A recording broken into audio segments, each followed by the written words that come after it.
दो त्रै चार पाँच छे सत्त अठ नौ 10।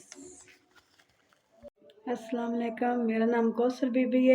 पहले महीने दी अज 2 तरीक है। भला होवे तुसीं जी हर महीने बाद मेरे बच्चों दे मेरे वास्ते तुसीं हर महीने बाद 10,000 रुपया कदे भला होवे। अल्लाह वसदे रहो, अल्लाह तुहानूं चोखा देवे।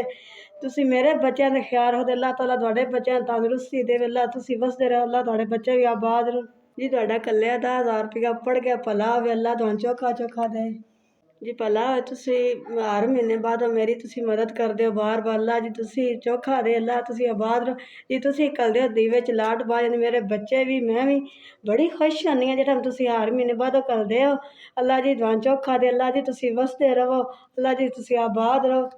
भला होवे तुसीं कलदे हो हर महीने बाद। मेरे बच्चे निक्के निक्के स्कूल पढ़दे ने, कोई कापी पेंसिल ले लैने, कोई चीज़ लैने बच्चे भी।